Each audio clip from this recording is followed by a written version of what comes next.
প্রতিনিধি নিযুক্ত করার আগে আগে দেখতে হবে তার মধ্যে আল্লাহ পাকের ভয় আছে কিনা, সে মরণকে স্মরণ করে কিনা, তার মধ্যে দিনদারি আছে কিনা, আল্লাহকে ভয় করে কিনা, ওই লোকটা নামাজি কিনা। ও মোহতারাম ভাই, আপনারা প্রশ্ন করতে পারেন, হুজুর প্রতিনিধি নিযুক্ত করব, আবার নামাজি খুঁজবো কেন? নামাজি খুঁজার এখানে দরকারটা কি? কারণ দুনিয়াতে একজন মানুষ যখন আল্লাহ তাআলার বিধানেই মানে না, আল্লাহ তাআলার হকই আদায় করে না, সে বান্দার হক তো আদায় করবেই না। কথা কি অযৌক্তিক ভাই? যে আল্লাহর হকই মানতেছে না, নামাজ পড়া কার হক? আল্লাহ তাআলার হক, আল্লাহ তাআলার বিধান। আল্লাহর হাবিব বলেন, মান আকামাহা আকামাদ্দিন ওয়া মান হাদামাহা ফাকাদ হাদামাদ্দিন। যে নামাজ প্রতিষ্ঠা করলো সে দিন প্রতিষ্ঠা করলো, আর যে নামাজ ছেড়ে দিল সে দিন ছেড়ে দিল। আল্লাহ পাক রব্বুল আলামিনের একটা বিধান নামাজ। এখন যে নামাজই পড়তেছে না, মানুষের হক কিভাবে আদায় করবে? কারণ সে তো আল্লাহর হকই আদায় করে না।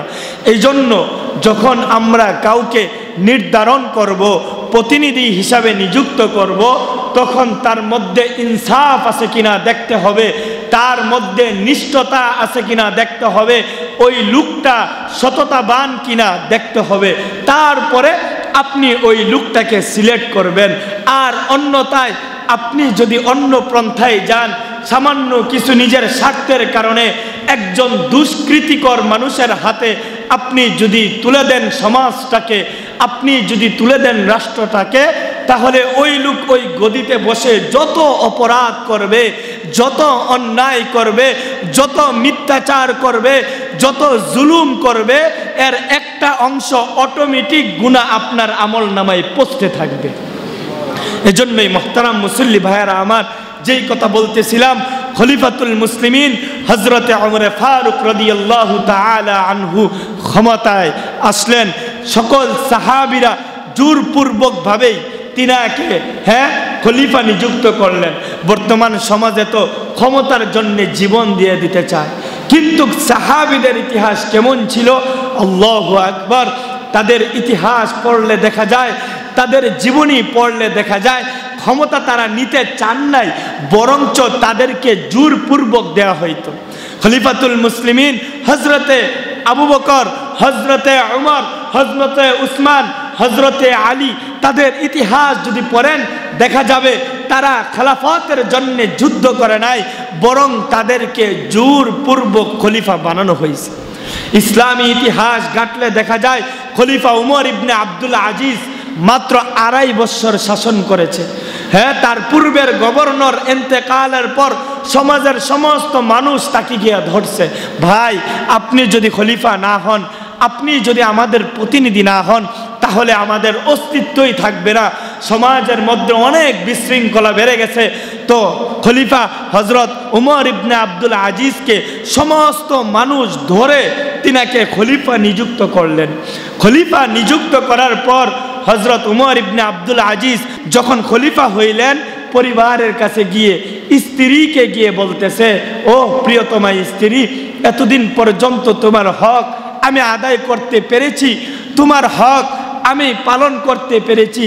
আজকে থেকে তো সকল লোকেরা সিদ্ধান্ত নিয়ে আমাকে খলিফা নিযুক্ত করেছে, এখন আমি তোমার হক আদায় করতে পারবো কিনা জানি না, তোমার যথাযথ হক আমার পক্ষে আদায় করা সম্ভব হবে কিনা আমি জানি না। মেহেরবানি করে তুমি যদি চাও যে আমার সুখ দিনে তুমি ছিলে, দুর্দিনেও থাকবে। দেখেন, মানুষ ক্ষমতায় আসলে সুদিন হয় না দুর্দিন হয়? সুদিন হয়। অথচ ওমর ইবনে আব্দুল আজিজ বলতেছেন যে আমার দুর্দিন, ক্ষমতায় আসছেন এজন্য কি বলতেছেন, খলিফা হয়েছেন চলবে, এখন তুমি কি আমার সংসার করবা?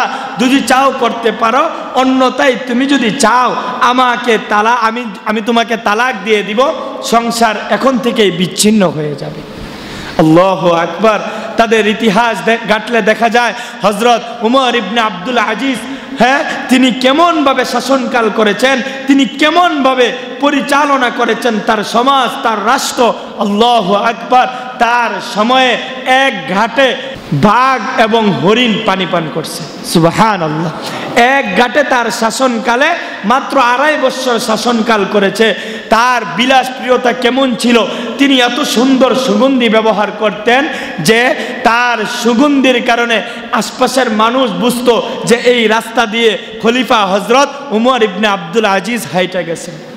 এরকম একজন মানুষ ছিলেন, তার শরীর কিতাবের মধ্যে লেখা হয় নাদুস নুদুস একজন মানুষ ছিলেন, খুব সুঠাম দেহের অধিকারী ছিলেন। 2.5 বছর মাত্র শাসনকাল করার পর তার ইন্তেকাল হয়ে যায়।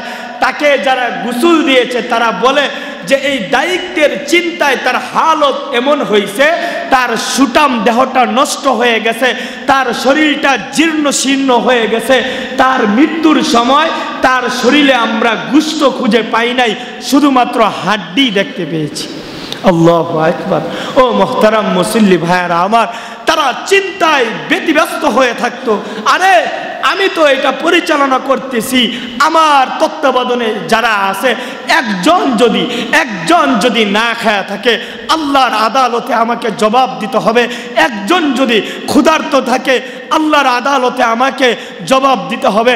একজন মানুষ যদি চিকিৎসার অভাবে যদি মৃত্যুবরণ করে আল্লাহর আদালতে আমাকে জবাব দিতে হবে।